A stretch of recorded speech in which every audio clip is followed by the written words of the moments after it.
ॐ त्र्यम्बकं यजामहे सुगन्धिं पुष्टिवर्धनम् उर्वारुकमिव बन्धनान् मृत्योर्मुक्षीयमामृतात्।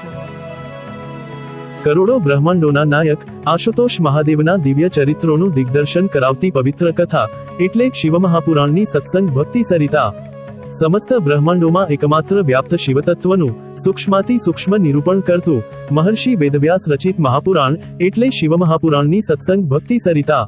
પૂજ્યપાદ સદગુરુ સ્વામી શ્રી નિર્દોષાનંદ સરસ્વતીજી મહારાજના કૃપાપાત્ર સદશિષ્ય સ્વામી શ્રી ભોલાનંદ સરસ્વતીજી મહારાજના ચરખા મુકામે વિક્રમ સંવત 2081 ના ચાતુર્માસ દરમિયાન તેઓશ્રીના શ્રીમુખેથી પ્રવાહિત થયેલી શ્રી શિવમહાપુરાણ સત્સંગ ભક્તિ સરિતા પૂજ્ય શ્રીની અત્યંત સરળ ભાવ ભક્તિપૂર્ણ સુસ્પષ્ટ અને સર્વગ્રાહ્ય સુમધુર વાણી દ્વારા વહેતી આ કથા સરિતા હૃદયમાં પ્રસ્ફુટિત કરે છે અદ્ભુત શિવ ચરણાનુરાગ।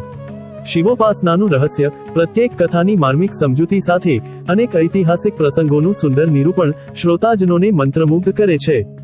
જીવનું શિવ સાથે અનુસંધાન કરાવતી અંતરમાં અનેરો શિવ ભક્તિભાવ જગાડતી અને શિવતત્વ જ્ઞાન વડે મુક્તિનો માર્ગ બતાવતી આ કથાનું રસપાન કરીએ। ચાલો આ શિવમહાપુરાણની સત્સંગ સરિતામાં સ્નાન કરી ધન્યતા અનુભવીએ। પ્રતિદિન સત્સંગ પ્રવચનનું જીવંત પ્રસારણ નિહાળો ગુરુ સાનિધ્ય યુટ્યુબ ચેનલ પર। ઓમ નમો નારાયણાય।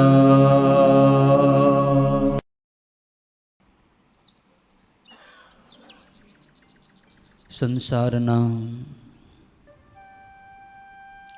અનેક કર્મોના ફળ સ્વરૂપે જીવ જ્યારે સુખ અને દુઃખ ભોગવતો સુખ અને દુઃખથી ત્રસ્ત થઈ જાય ત્યારે એ જીવને સુખ અને દુઃખથી મુક્ત થઈ એક પરમ આનંદ પરમ શાંતિ અને મુક્તિ પ્રાપ્ત કરવાની અભિલાષા જાગે છે। જીવ ઈચ્છે છે કે શાંતિ ક્યાં છે, મુક્તિ ક્યાં છે, આનંદ ક્યાં છે। કોઈ પણ કર્મમાં શાંતિ નથી। કર્મ ઉત્પન્ન અને નષ્ટ થાય છે તો કર્મનું ફળ પણ ઉત્પન્ન અને નષ્ટ થાય છે। જેવું કર્મ એવું જેનું ફળ હોય છે। આ ફળ ભોગવીને જીવ થાકી જાય છે ત્યારે એ આનંદની શોધ કરે છે।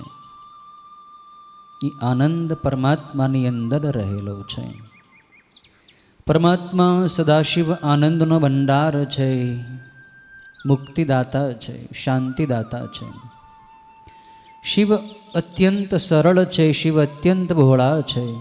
જીવ પોતાના તમામ કર્મો ભગવાન શિવની પ્રીત્યર્થે કરવા માંડે અથવા નિષ્કામ ભાવથી કરવા માંડે તો એનો મોક્ષનો દરવાજો ખુલી જાય છે। નિષ્કામ ભાવથી કરેલા કર્મો ફળ આપતા નથી।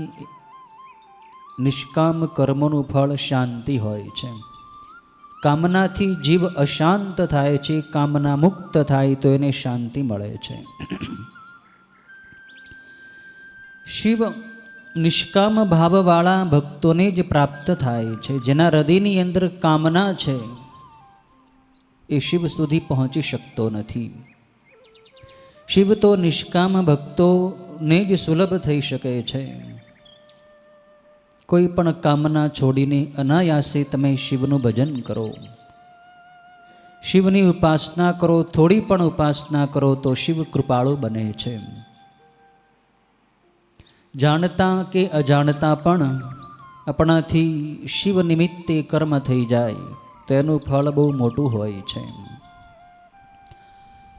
રુદ્ર સંહિતાના સૃષ્ટિ ઉપાખ્યાન ખંડમાં આપણે ગઈકાલે કથા જોઈ કે ગુણનિધિ બ્રાહ્મણનો દીકરો હતો છતાં જુગારને લીધે વ્યસનને લીધે એનું પતન થયું એના પિતાજીએ એને ઘરમાંથી કાઢી મૂક્યો. ઘરમાંથી ત્યજાયેલો એ ગુણનિધિ કોઈ શિવ ભક્તો દ્વારા થતી શિવરાત્રિની રાત્રિની શિવ પૂજા જોવા માટે અને શિવની પૂજાની અંદર જે ભગવાનને નૈવેદ્ય ધરવામાં આવે એ નૈવેદ્ય ખાવાની લાલચે ગુણનિધિ એની પાછળ પાછળ ગયો હતો. રાત્રિમાં ભક્તોએ શિવની પૂજા કરી, ધૂન કીર્તન કર્યું અને પછી સૂઈ ગયા. ભગવાનને ધરેલી પ્રસાદી ત્યાં પડી હતી. આ ગુણનિધિ ભૂખ્યો હતો. એ પ્રસાદી ખાવા માટે અંદર ગયો, ત્યાં દીવો ઝાંખો પડી ગયો હતો. એને સતેજ કરવા માટે પોતાના વસ્ત્રના છેડામાંથી એક ચીથરું ફાડ્યું, દિવેટ બનાવી દીવો સતેજ કર્યો. એનો પ્રકાશ લિંગની ઉપર પડ્યો. એ પ્રકાશમાં એણે ભગવાનનું ધરેલું નૈવેદ્ય આરોગ્યું અને વધારે આરોગવા માટે એ નૈવેદ્ય લઈને બહાર જતો હતો. ત્યાં શિવભક્તના પગે એનો પગ અથડાયો. એટલે ભક્તો બધા જાગી ગયા અને આ પકડ્યો અને માર્યો, મરી ગયો. ગુણનિધિનું મૃત્યુ થતાં પહેલાં એનાથી અનાયાસે શિવરાત્રિનું વ્રત થઈ ગયું, ઉપવાસ થઈ ગયો, જાગરણ થઈ ગયું, શિવ પૂજાના દર્શન થઈ ગયા. શિવનું નૈવેદ્ય એણે આરોગી લીધું. આટલા પુણ્યના પ્રભાવથી કલિંગ દેશના રાજા અરંદમનો પુત્ર થયો. એનું નામ દમ રાજા પડ્યું. પૂર્વજન્મનું એને સ્મરણ રહ્યું કે હું પૂર્વજન્મમાં ગુણનિધિ નામે બ્રાહ્મણનો દીકરો હતો. અંત સમયે શિવરાત્રિનું વ્રત કરવાથી અને ખાસ તો ભગવાનને દીવો પ્રગટાવવાથી, દીવો સતેજ કરવાથી મને આવું ફળ મળ્યું છે. હું રાજા થયો છું. તો હવે મારે ભગવાનની સામે અખંડ દીવાઓ પ્રગટાવવા છે. પોતાના રાજ્યના દરેક શિવાલયોના જે અધિકારીઓ હતા, ગામના અધિકારીઓ, એ મને બોલાવીને એણે આજ્ઞા આપી દીધી કે મારા રાજ્યની અંદર દરેક શિવાલયોમાં અખંડ દીવાઓ પ્રગટવા જોઈએ. એના પ્રભાવથી, એની આજ્ઞાથી એના રાજ્યના દરેક શિવાલયોમાં અખંડ દીવાઓ પ્રગટ્યા કર્યા. કાલાંતરે આયુષ્ય પૂર્ણ થતાં એનું મૃત્યુ થયું. ત્યારે એ દમ રાજા પછીના ત્રીજા જન્મમાં અલકાનગરીનો સ્વામી કુબેર થયો. 18મા અધ્યાયની અંદર આપણે કથા જોઈ ગઈકાલે કે પાદ્મકલ્પની અંદર પુલસ્ત્ય નામના ઋષિનો પુત્ર વિશ્રવા હતો અને વિશ્રવાનો પુત્ર વૈશ્રવણ હતો. એણે ઉગ્ર તપ કરીને ભગવાન શિવનું આરાધન કર્યું હતું અને શિવની પાસેથી અલકા નગરી બનાવરાવી હતી. એ અલકા નગરીનો એ વૈશ્રવણ એ સ્વામી હતો, રાજા હતો પાદ્મકલ્પમાં. એ પાદ્મકલ્પ પૂરો થયો પછી મેઘવાહન નામનો કલ્પ ચાલુ થયો. ત્યારે એ વૈશ્રવણ હતો એ કુબેરના પદ ઉપરથી નિવૃત્ત થયો અને ભગવાન શિવની કૃપાથી આ દમ રાજા એ કુબેરના પદ ઉપર પ્રસ્થાપિત થયો. અલકા નગરીનો એ સ્વામી બન્યો. ક્યાં હતો એ ગુણનિધિ અને ક્યાંનો ક્યાં પહોંચી ગયો. ભગવાન શિવની કૃપાથી એની કુબેરનું પદ પ્રાપ્ત થઈ ગયું. શિવ અતિ ભોળા છે, શિવ અતિ દયાળુ છે. શિવ જેવા દયાળુ કોઈ દેવ નથી, કૃપાળુ કોઈ દેવ નથી, શિવ જેવા દાતા કોઈ દેવ નથી. શિવ સર્વજ્ઞ છે, શિવ સર્વ સમર્થ છે, ધારેય કરી શકે છે. કર્તુમ અકર્તુમ અન્યથા કર્તુમ સર્વ સમર્થ ઈશ્વર. ઈશ્વર એટલે શિવ. શિવ કર્તુમ અકર્તુમ અન્યથા કર્તુમ બધું કરી શકે છે, સર્વ સમર્થ છે. જીવથી જે ન થઈ શકે તે શિવ કરે છે. જીવનો પ્રયત્ન જ્યાં પૂરો થાય ત્યાંથી શિવનો પ્રયત્ન ચાલુ થાય છે. જીવ પોતાના કલ્યાણ માટે સાધનાઓ, ભજન, ભક્તિ, ઉપાસનાઓ કરીને થાકી જાય અને ભગવાનને શરણે થઈ જાય, બધું છોડી દે. તો શિવનો પ્રયત્ન ત્યાંથી ચાલુ થાય છે. પછી શિવ એને સંભાળી લે છે, શિવ એને અપનાવી લે છે. શિવે આ ગુણનિધિને કુબેર બનાવી દીધો. એ કુબેરને પૂર્વના બંને જન્મનું સ્મરણ રહ્યું કે પૂર્વ જન્મમાં હું દમ રાજા હતો, એના પહેલાંના જન્મમાં ગુણનિધિ. શિવની સામે દીવો પ્રગટાવવાથી મને આટલું બધું ઐશ્વર્ય પ્રાપ્ત થયું છે, તો મારે હવે આ દીવાનું જે સૂક્ષ્મ તત્વ છે, દીપકનું સૂક્ષ્મ તત્વ, એ સૂક્ષ્મ દીપક, અખંડ દીપક શિવની સામે મારે પ્રગટાવવો છે. એ અલકાપતિ કુબેર ભગવાન શિવનું ભજન કરવા ત્યાંથી કાશી નગરીમાં આવે છે. 19મા અધ્યાયની અંદર આ કથા બ્રહ્માજી નારદજીની વર્ણવે છે. સૃષ્ટિ ઉપાખ્યાન ખંડમાં રુદ્ર સંહિતામાં કાશી નગરીમાં આવીને આ કુબેરે ભગવાન શિવનું ધ્યાન શરૂ કર્યું છે. ચિત્તરૂપી અખંડ દીપક ભગવાન શિવની સમક્ષ એણે પ્રજ્વલિત કર્યો છે. એટલે પોતાના ચિત્તને જ એણે દીવો બનાવી દીધો, ભાવ કરી લીધો. એટલે એના ચિત્તની અંદર અખંડ શિવ ચિંતન એણે ચાલુ કર્યું. દ્રઢ ધ્યાન કરીને બેસી ગયો. શિવ સિવાય એનું ચિત્ત અન્ય કોઈ પણ વિષયનું ચિંતન કરતું નથી. સંસારના તમામ ચિંતનનો એણે ત્યાગ કર્યો છે. ત્યાં સુધી કે પોતે શરીર ભાવ પણ વિસરી ગયો.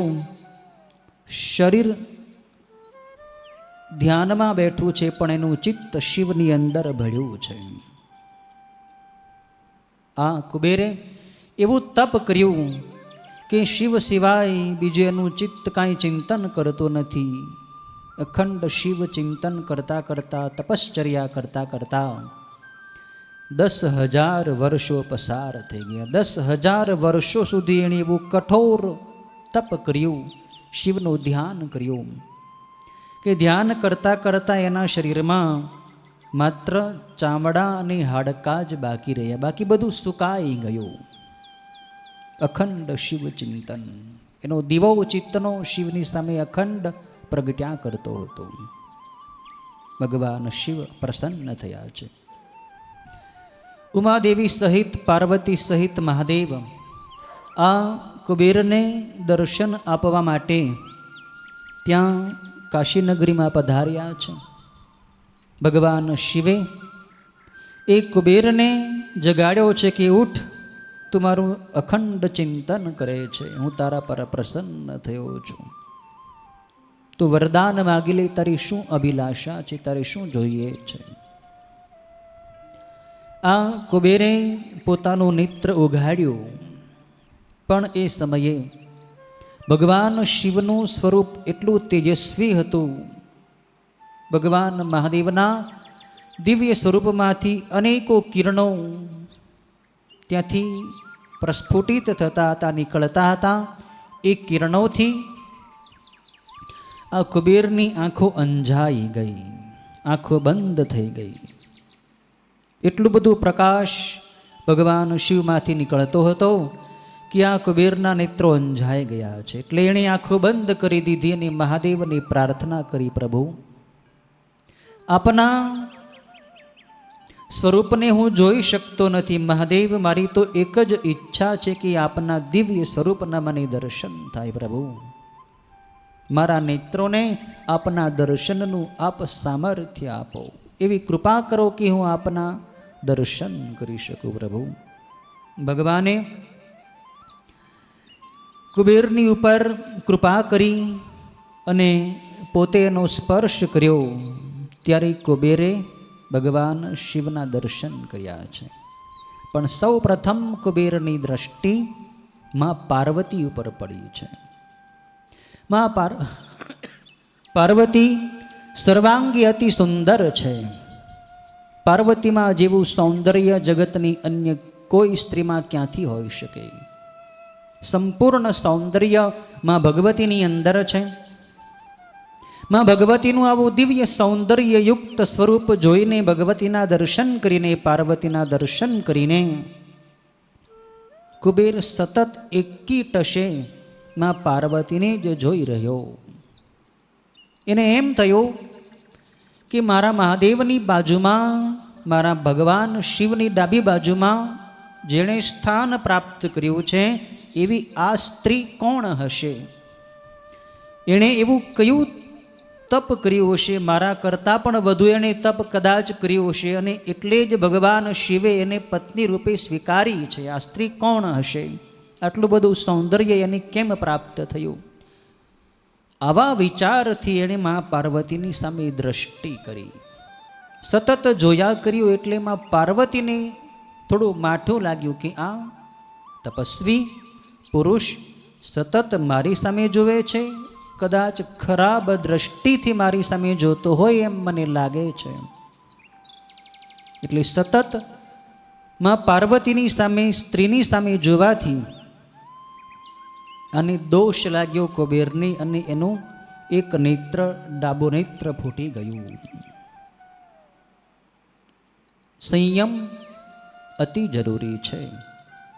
સંયમથી સાધના સુરક્ષિત રહે છે. સંયમ છૂટે એટલે સાધના ખૂટવા માંડે છે. જોકે કુબેરની દ્રષ્ટિમાં કોઈ ખરાબ ભાવ નહોતો, પણ પુરુષે મર્યાદા જાળવવી જોઈએ કે કોઈ સ્ત્રીની સામે જોવું નહીં. જોવું પડે તો માત્ર વ્યવહાર પૂરતી દ્રષ્ટિ કરી અને પછી નીચી દ્રષ્ટિ કરીને વ્યવહાર કરવો. પણ કુબેરથી સતત માં પાર્વતીની સામે જોવાઈ ગયું, અને એને જ કારણે એનું ડાબો નેત્ર ફૂટી ગયું. માં પાર્વતી ભગવાન શિવને કહે છે કે પ્રભુ, આ કોણ તપસ્વી છે? એ સતત મારી સામે જોઈને મારા તપની ઈર્ષા કરતો હોય એમ મને લાગે છે. તમે એને બતાવો કે હું કોણ છું, મારો પ્રભાવ શું છે, મારું તપ શું છે. મહાદેવ હસીને પાર્વતી માને કહે છે કે દેવી, આ તો તમારો પુત્ર છે, એ કુબેર છે, એણે આપણા બંનેનું તપ કર્યું છે. ભગવતી, તમે નારાજ ન થાઓ, એના ઉપર તમે પ્રસન્ન થાઓ. એણે તમારી પર ખરાબ ભાવ નથી કર્યો. એ તો તમારા તપની પ્રશંસા કરે છે કે ધન્ય છે આ સ્ત્રીને કે જેને ભગવાન શિવે સ્વીકારી છે. માટે હે ભગવતી, તમે એના પર પ્રસન્ન થાઓ. ભગવાને કુબેરને કહ્યું છે કે હે કુબેર, તે મારું અખંડ તપ કર્યું છે, મારું ભજન કર્યું છે, મારી આરાધના કરી છે. માટે હું તને રત્નોનો નિધિનો પતિ બતાવું, નિધિનો પતિ બનાવું છું. રત્નોની જે નિધિ એટલે ભંડાર, જેટલા રત્નો છે એનો જે ભંડાર છે એનો અધિપતિ હું તને બનાવું છું. તારી જેટલું ઐશ્વર્ય, તારી જેટલી સંપત્તિ બીજા કોઈની પાસે નહીં હોય. તું અનેકોને દાન આપનાર ધનદ કુબેર થા, અમારા તને આશીર્વાદ છે. યક્ષો અને કિન્નરોનો પણ તું રાજા થઈશ, અને હું કાયમ માટે તારો મિત્ર થઈશ. તારી આ જે નગરી અલકા નગરી છે ને, એની બાજુમાં જ હું મારું કૈલાસ નામનું નગર છે, ત્યાં હું કાયમ માટે વાસ કરીશ. તું જ્યારે જ્યારે પણ મને યાદ કરીશ ત્યારે હું તારી પાસે ઉપસ્થિત થઈશ, પ્રગટ થઈશ. ભગવાન શિવે એને વરદાન આપ્યા છે. માં પાર્વતીએ પણ એને કહ્યું છે કે હે પુત્ર કુબેર, તે મારા રૂપની પ્રશંસા કરી છે, તેથી તું કુબેર નામે પ્રસિદ્ધ થા. માં પાર્વતી પણ એના ઉપર પ્રસન્ન થયા છે. અને પછી ધનદ કુબેરને વરદાન આપી ભગવાન મહાદેવે પોતાના સ્વરૂપને અંતર્ધાન કર્યું છે. 19મા અધ્યાયની કથા અહીં પૂર્ણ થાય છે. રુદ્ર સંહિતાના સૃષ્ટિ ઉપાખ્યાન ખંડનો છેલ્લો અધ્યાય 20મો અધ્યાય છે. એમાં ભગવાન શિવ રુદ્ર સ્વરૂપે કૈલાસ પર્વત ઉપર કેવી રીતે જાય છે એની કથા બ્રહ્માજી નારદજીને સંભળાવે છે. કે પછી એ કુબેર તો પોતાની નગરી અલકા નગરીમાં જતો રહ્યો. મહાદેવે વિચાર કર્યો કે મારા જે 3 સ્વરૂપો છે, બ્રહ્મા રૂપે સૃષ્ટિનો સર્જક હું જ છું, વિષ્ણુ સ્વરૂપે સૃષ્ટિનું પાલક હું જ છું અને રુદ્ર રૂપે સૃષ્ટિનો સંહાર કરવાવાળો હું જ છું. તો ત્રીજું મારું જે રુદ્ર સ્વરૂપ છે એ મારો પૂર્ણ અંશ છે. તો હું કુબેરની સાથે મિત્રતા કરીને રુદ્ર રૂપે જ કાયમ માટે કૈલાસમાં વાસ કરીશ. ભગવાન શિવે આ રીતે રુદ્ર સ્વરૂપે ત્યાં કૈલાસની અંદર પોતે વાસ કર્યો છે. ભગવાન રુદ્ર કૈલાસ પર્વત ઉપર ગયા છે. રુદ્ર એ શિવનું જ પૂર્ણ સ્વરૂપ છે. જ્યારે જ્યારે આ સૃષ્ટિ ઉપર અસુરોનો, દૈત્યોનો, રાક્ષસોનો ઉત્પાત વધી જાય અને કોઈ પણ દેવી કે દેવતાઓથી એ અસુરો મરે એમ ન હોય, ભયંકર શક્તિશાળી અસુરો હોય, તો એવા અસુરોને મારવા માટે સ્વયં ભગવાન શિવને રુદ્ર રૂપે અવતાર ધારણ કરવો પડે છે. રુદ્ર અવતાર લઈ ભગવાન મોટા અસુરોને હણે છે. તો શિવનું જ એ રૌદ્ર રૂપ ભગવાન મહારુદ્ર છે. રુદ્ર એ શિવનું સંહારકારી, પ્રલયકારી સ્વરૂપ છે. બાકી શિવ પોતે તો ત્રણેય દેવોથી પર છે. બ્રહ્મા, વિષ્ણુ અને રુદ્ર એ ત્રણેયથી પર, પરાત્પર તત્વ શિવ તત્વ છે. શિવ કાંઈ કરતા નથી, શિવ કાંઈ ભોગવતા નથી. શિવ તો કરતા ભોગતાથી પર છે. પરાત્પર તત્વ મહાદેવ સદા શિવ છે. શિવ નિરંજન નિરાકાર છે. ભગવાને જે લીલાઓ કરી છે એ લીલાઓમાં જે પાર્વતીની સાથે લગ્ન થયા, એ પહેલાં દક્ષપુત્રી સતીની સાથે શિવના લગ્ન થયા, એ રુદ્રના લગ્ન થયા છે. રુદ્ર સ્વરૂપે શિવે દેવીનો સ્વીકાર કર્યો છે. બાકી શિવ ગૃહસ્થ નથી, શિવ સંસારી નથી. ઘણા લોકો શિવને સામાન્ય સંસારી રૂપે જોતા હોય કે શિવ પણ આપણી જેવા છે, પણ શિવ સામાન્ય ગૃહસ્થી સંસારી નથી. શિવે દેવીનો સ્વીકાર પણ બ્રહ્મા અને વિષ્ણુની પ્રાર્થનાથી કર્યો છે. આગળ એની કથા આવશે. શિવની તો કાંઈ ઈચ્છા જ નહોતી ગૃહસ્થી થવાની. શિવ તો નિષ્કામ છે, શિવને કામનો સ્પર્શ નથી. પણ બ્રહ્માજીને શિવ પ્રત્યે ઈર્ષા થઈ કે હું જેમ ગૃહસ્થી છું તો શિવને પણ ગૃહસ્થી થવું પડે, એ પણ મારા જેવા થાય. પછી એણે વિષ્ણુ ભગવાનને પ્રાર્થના કરી. પછી વિષ્ણુ ભગવાને બ્રહ્માજીને કહ્યું કે તમે દેવીની ઉપાસના કરો, અને દેવી જો તપ કરે અને મહાદેવને વશ કરે તો મહાદેવ દેવીનો સ્વીકાર કરે. એટલે બ્રહ્માજી પછી દેવી ભગવતીનું તપ કર્યું અને ભગવતી એને પ્રસન્ન થયા અને પછી વરદાન માંગવાનું કહ્યું. એટલે બ્રહ્માજીએ વરદાનમાં માગ્યું કે તમે ભગવાન શિવના પત્ની તરીકે થાઓ, મારી આવી પ્રાર્થના છે. એટલે એમાં ભગવતી પછી દક્ષની પુત્રી સતી તરીકે પ્રગટ થયા. પછી એણે તપ કર્યું અને ભગવાન મહાદેવે એને પત્ની રૂપે સ્વીકાર્યા. પણ ભગવાન શિવને કોઈ સ્ત્રીની ઈચ્છા નથી. શિવ તો નિરંજન, નિર્લેપ, નિરાકાર, નિષ્કામ છે. શિવ ગૃહસ્થ નથી. શિવને કામનો સ્પર્શ નથી. શિવ તો ત્યાગી છે. આપણે મંદિરમાં જઈએ, કોઈ પણ દેવતાના મંદિરમાં જાઓ તો એની પત્ની રૂપે શક્તિ એની સાથે હોય. રામજી મંદિરમાં આપણે જઈએ તો સીતાજી ભગવાન રામની બાજુમાં જ ઊભા હોય છે સાથે. રાધા કૃષ્ણના મંદિરમાં જઈએ તો કૃષ્ણ ભગવાનની સાથે જ રાધાજી બિરાજમાન હોય છે. પણ શિવાલયમાં તમે જાઓ તો ભગવાન શિવે પાર્વતીને સાથે નથી રાખ્યા. શિવે પાર્વતીની પાછળ રાખ્યા છે.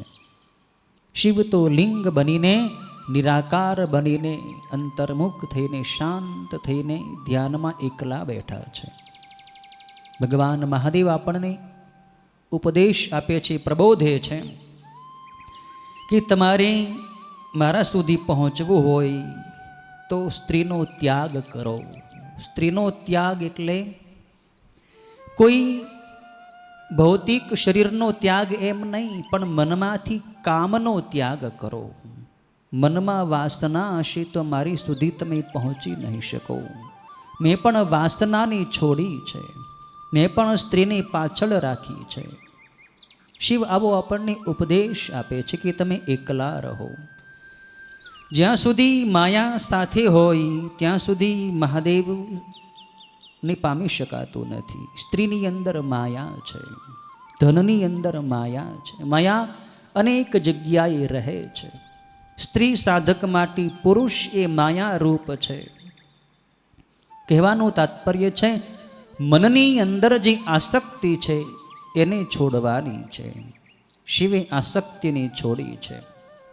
ભક્તોના ભાવથી, દેવતાઓની પ્રાર્થનાથી ભગવાન શિવે પાર્વતીનો સ્વીકાર કર્યો છે, બાકી શિવને કામનો સ્પર્શ નથી.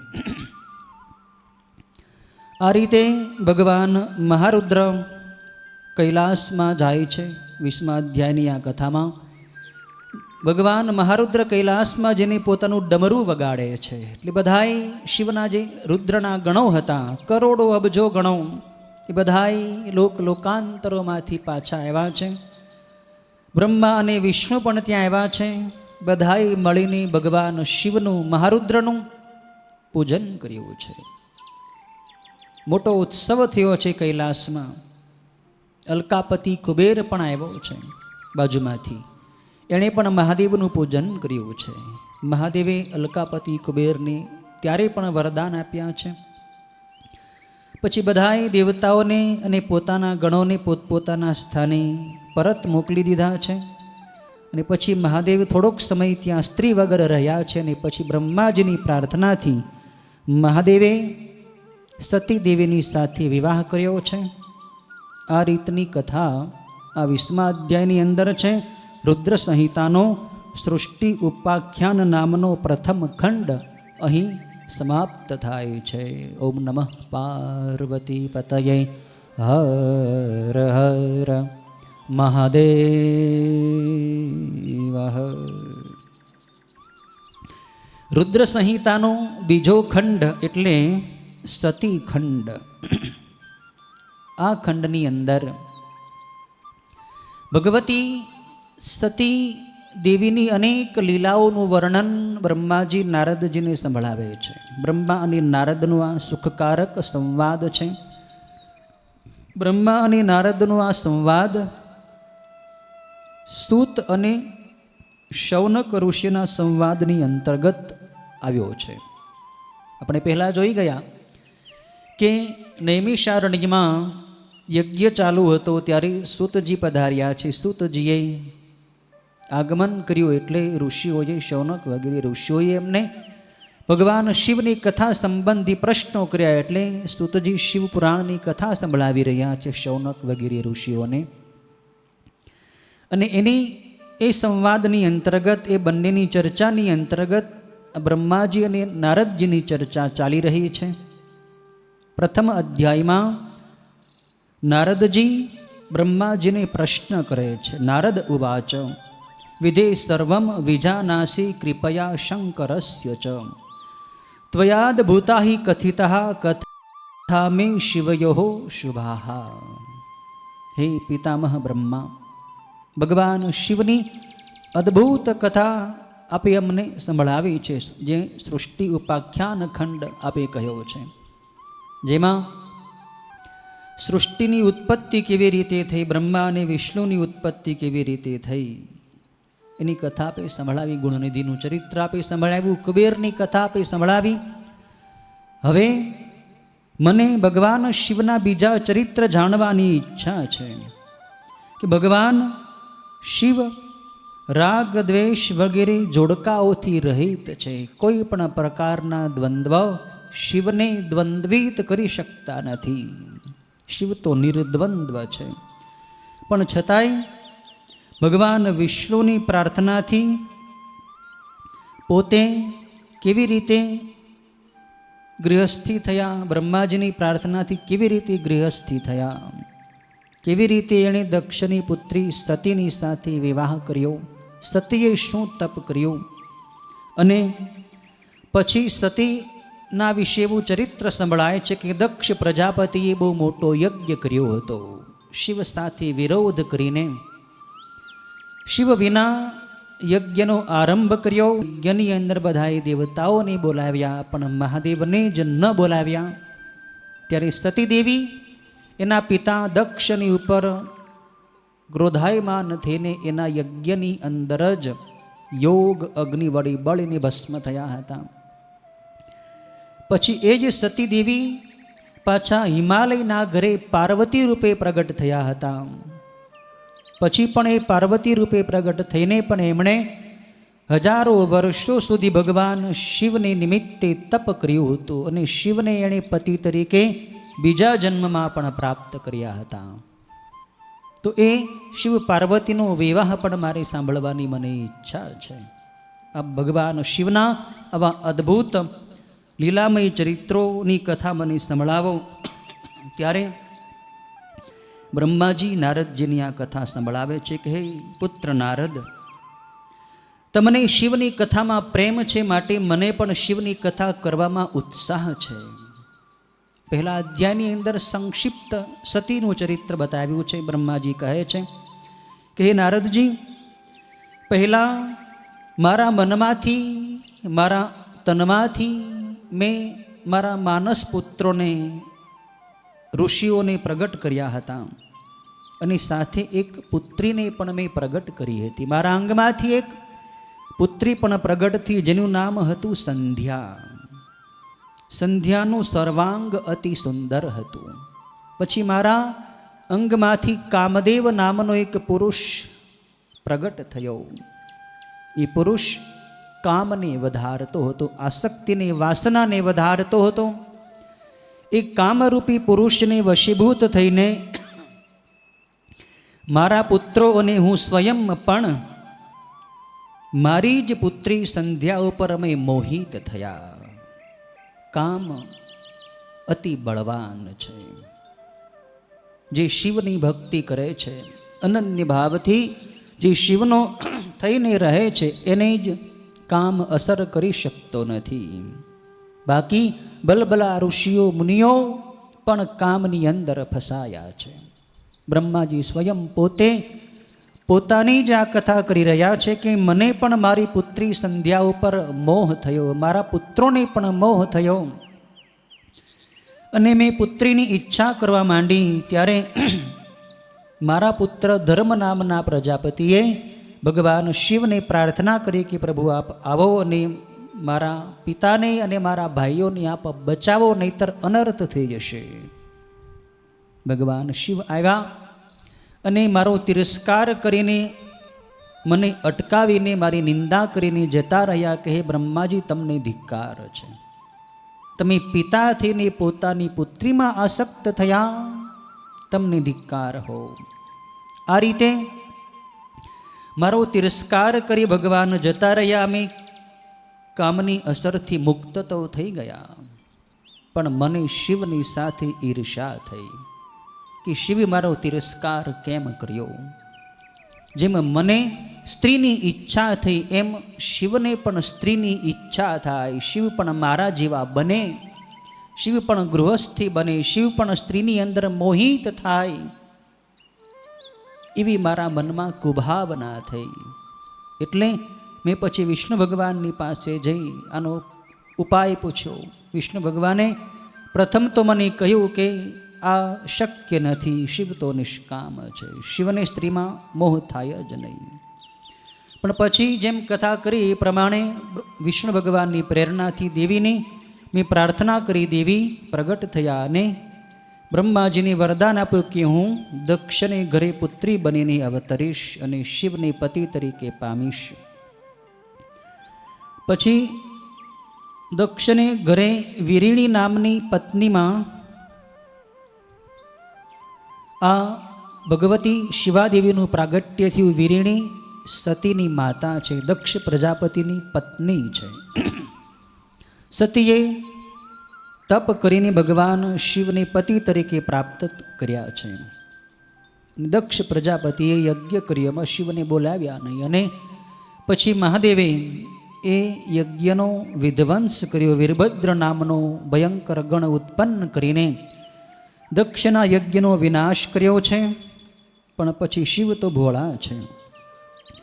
શિવે મારી પ્રાર્થનાથી પાછો દક્ષ પ્રજાપતિને એના ધડ ઉપર બકરાનું મસ્તક લગાવીને એને પાછું સજીવન કર્યો છે, એનો યજ્ઞ પરિપૂર્ણ કર્યો છે.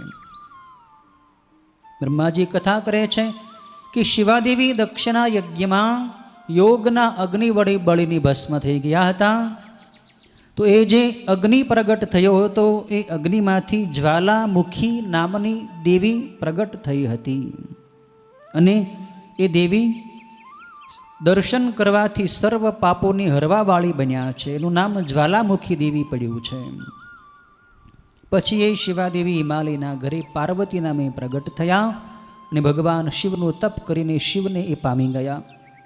આ પ્રથમ અધ્યાયની અંદર સંક્ષિપ્તમાં બ્રહ્માજીએ આ સતીખંડની કથા એક અધ્યાયમાં સંક્ષિપ્તમાં બતાવી છે. બીજા અધ્યાયમાં વિસ્તારથી બ્રહ્માજી આ કથા નારદજીને સંભળાવે છે.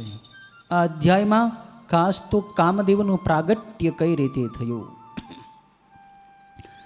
બ્રહ્માજી કહે છે કે હે મુનિવર, પહેલાં જ્યારે ભગવાન શિવ નિર્ગુણ તથા વિકલ્પોથી રહિત નિર્વિકલ્પ રૂપ રહિત હતા, કાર્યકારણથી પર હતા, એ પ્રભુ સગુણ રૂપ થઈ પાર્વતી સહિત બે રૂપવાળા શક્તિયુક્ત અને દિવ્ય આકૃતિવાળા થયા હતા. શિવના ડાબા અંગમાંથી વિષ્ણુ, જમણા અંગમાંથી બ્રહ્મા અને હૃદયમાંથી રુદ્ર પ્રગટ થયા. એમ ત્રણ પ્રકારે શિવ પોતે જ પ્રગટ્યા છે.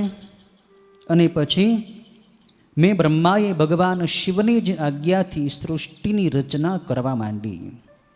મારું કામ હતું સૃષ્ટિનું સર્જન કરવું.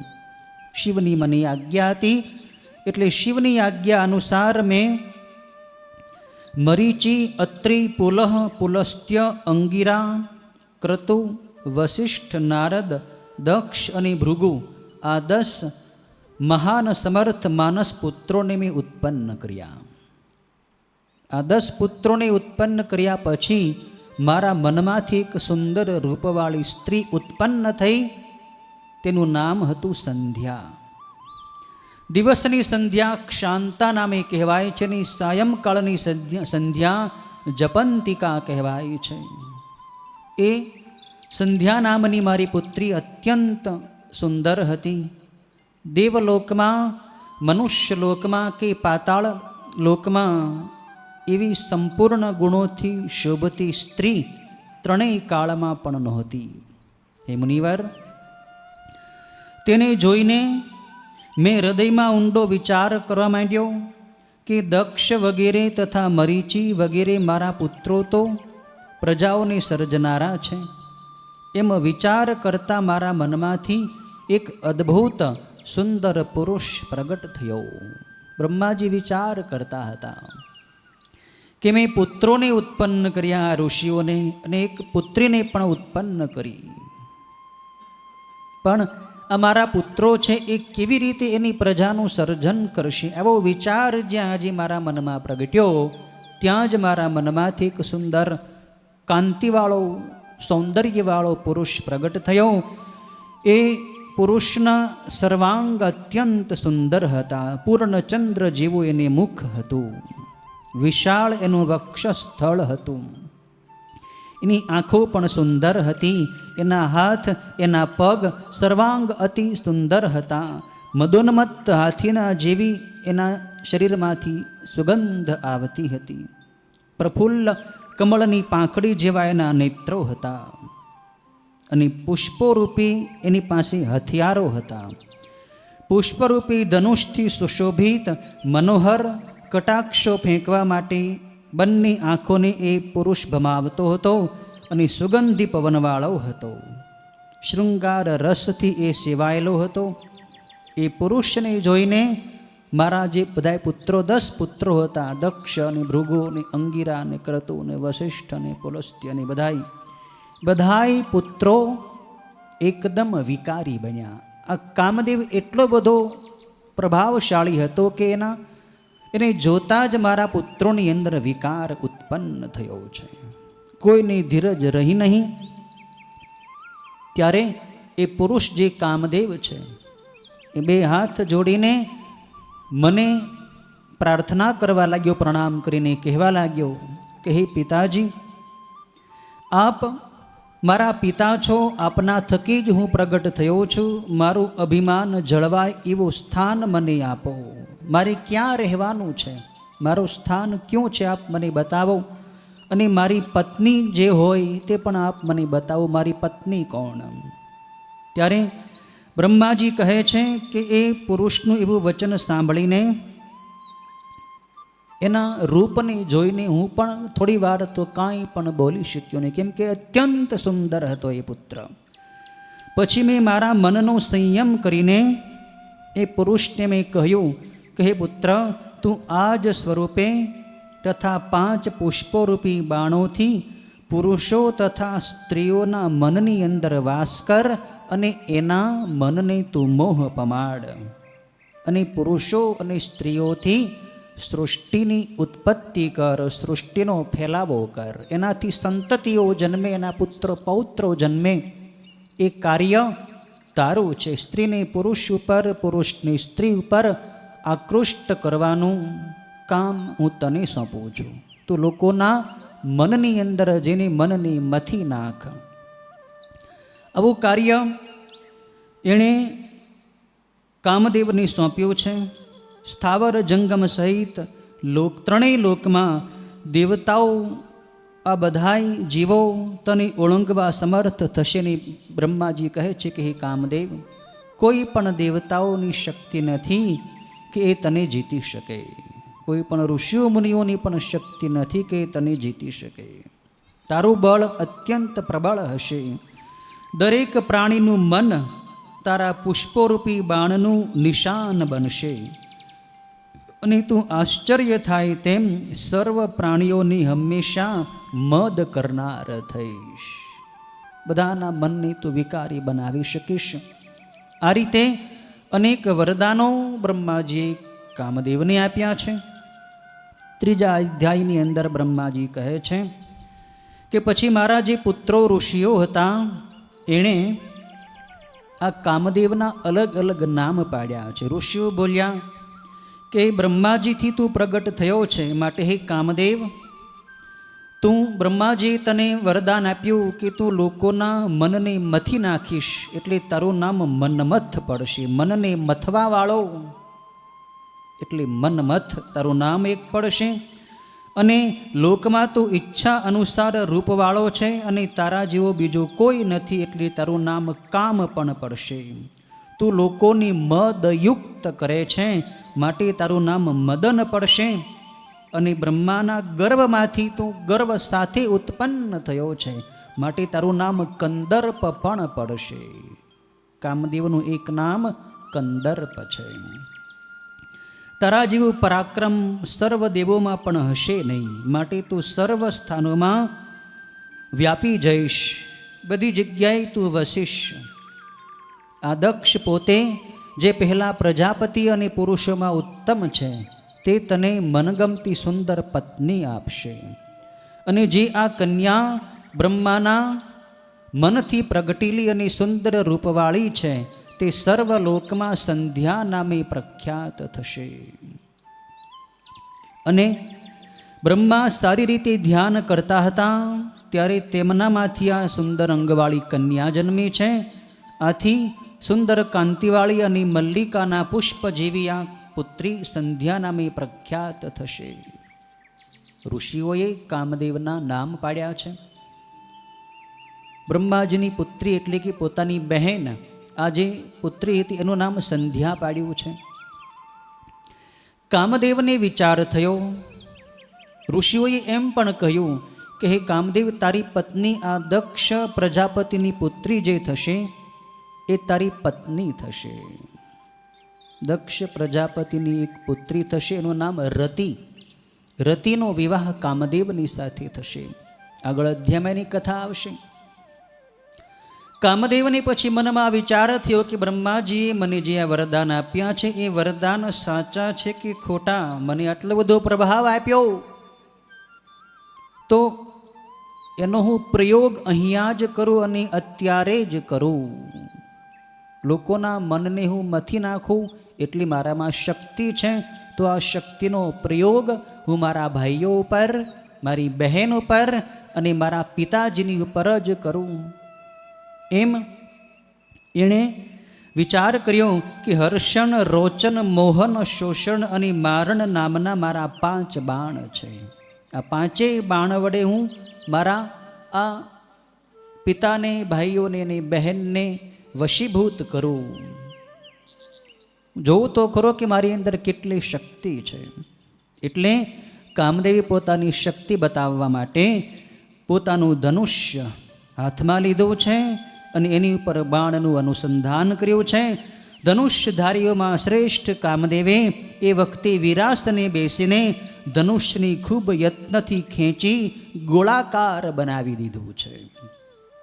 ત્યારે એટલો પ્રભાવ કામદેવનો વિસ્તાર આખી સૃષ્ટિ પર ફેલાઈ ગયો કે જેથી બધા જ જીવો એનાથી મોહિત થઈ ગયા. સુગંધી પવન વાવા લાગ્યો અને કામદેવે જુદા જુદા પુષ્પોના તીક્ષ્ણ બાણો વડે બ્રહ્મા વગેરે સર્વ દેવને તથા મનથી જન્મેલા બ્રહ્માજીના બધા માનસ પુત્રોને પણ મોહ પમાડવા માંડ્યા.